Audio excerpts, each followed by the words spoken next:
Hello बच्चों, आज हम पढ़ेंगे कि चालकता के आधार पर पदार्थों को कितने भागों में बांट सकते हैं हम। तो देखो, चालकता के आधार पर पदार्थों को 3 भागों में बांटा गया है। वैसे तो 4 है, लेकिन मेन तौर पर देखें, मुख्य तौर पर तो 3 है। तो देख लेते हैं। यहाँ पर पहला है चालक, यानी जिनकी चालकता बहुत अधिक होती है उन्हें चालक कहते हैं।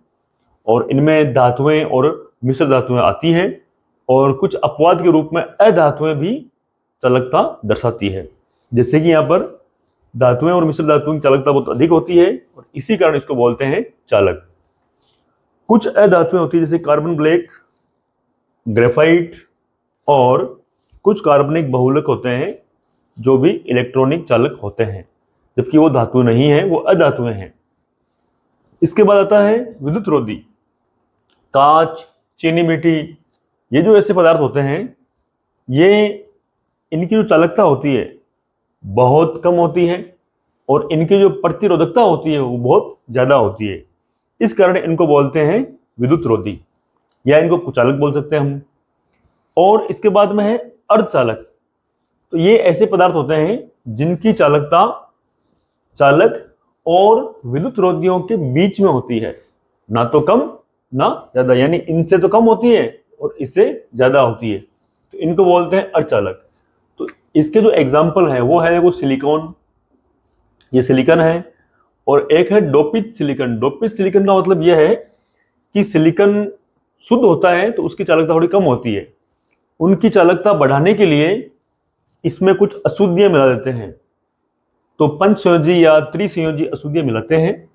उन अशुद्धियों को मिलाने के बाद में जो हमारे पास क्रिस्टल बना उसको बोलते हैं डोपित सिलिकॉन। और एक है गैलियम आर्सेनाइड। ये सारे अर्धचालक के एग्जाम्पल हैं। और फिर इसके बाद में एक और आता है चौथा, जिसका नाम है अतिचालक यानी सुपर कंडक्टर। तो अतिचालक वे पदार्थ होते हैं जो कम तापमान पर जिनकी जो प्रतिरोधकता होती है वो 0 होती है और चालकता, या यूं बोल दो, चालकता अनंत होती है। तो ऐसे जो पदार्थ होते हैं जिनकी कम ताप के ऊपर चालकता अनंत हो और प्रतिरोधकता 0 हो, उन्हें बोलते हैं अति चालक या सुपर कंडक्टर। अब देखें कि धातुओं में जो विद्युतीय चालकता होती है उसको हम कहते हैं धात्विक या इलेक्ट्रॉनिक चालकत्व, क्योंकि इसमें जो भी धारा बहती है वो इलेक्ट्रॉनों के प्रवाह के कारण बहती है। तो यहां पर इसको हम इलेक्ट्रॉनिक या धात्विक चालकत्व कहते हैं।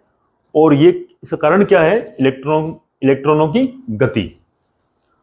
और इलेक्ट्रॉनिक जो चालकत्व है वो किन किन कारकों पर निर्भर करता है?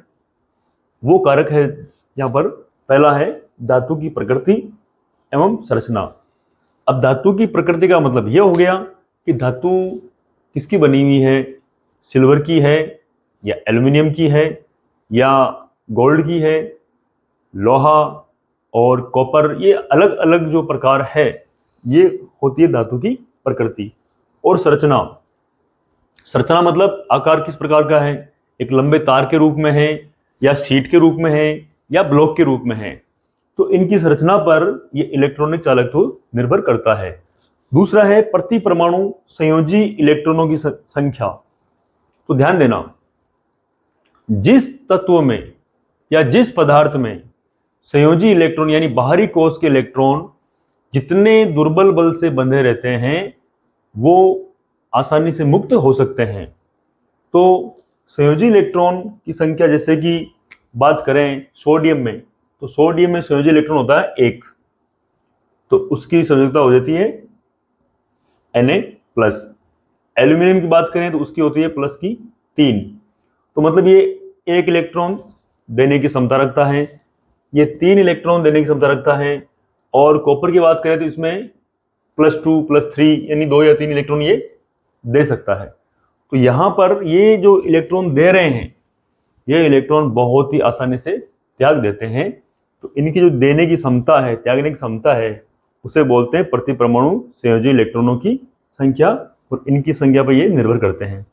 अब बात करते हैं, अगर कुचालक की बात करें तो कुचालक में जो इलेक्ट्रॉन होते हैं वो 5, 6, 7 ऐसे होते हैं।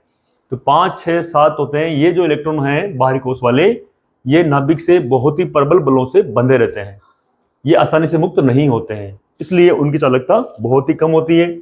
और अर्धचालक जो होते हैं उनके संयोजी इलेक्ट्रॉन लगभग 4 होते हैं। जैसे कि अपन बात करें सिलिकॉन, जर्मेनियम, तो ये जो पदार्थ है इनकी संयोजकता होती है 4। तो ये इतने आसानी से मतलब छूटते नहीं है वहां से, तो ये आसानी से मुक्त होंगे नहीं, तो उनकी चालकता इनसे कम होगी। तो दूसरा पॉइंट हो गया प्रति परमाणु संयोजी इलेक्ट्रॉनों की संख्या पर ये निर्भर करता है। क्या करता है? इलेक्ट्रॉनिक चालकत्व। तीसरा है ताप। ताप बढ़ाने पर चालकत्व कम होता है, क्योंकि जैसे जैसे धातु का ये चालक का हम ताप बढ़ाएंगे वैसे वैसे उनकी जो या उनका जो प्रतिरोध है वो प्रतिरोध बढ़ेगा या प्रतिरोधकता भी बढ़ेगी। तो ऐसी कंडीशन में जो उनकी चालकता और ये चालकत्व है वो घट जाएगा। अब देखो, इलेक्ट्रॉन जो है वो चालक के एक सिरे से प्रवेश करते हैं। अगर कोई चालक है, जैसे कि मान लो ये चालक है और इसमें धारा प्रवाहित हो रही है, तो इलेक्ट्रॉन एक सिरे से प्रवेश करेगा और दूसरे सिरे से वापस बाहर निकल जाएगा। इस चालक पदार्थ के, ये चालक है तो इसके संगठन में वो कोई परिवर्तन नहीं करेगा, यानी इसके अंदर कोई रासायनिक अभिक्रिया नहीं कर रहा है, बस वो तो इस माध्यम से इधर से प्रवेश किया एक बिंदु से और दूसरे बिंदु आगे निकल गया, चालक के अंदर घूमता रहता है। तो इस कारण क्या है, जो धात्विक चालक होते हैं उनका संगठन अपरिवर्तित रहता है, इनमें कोई बदलाव नहीं होता है।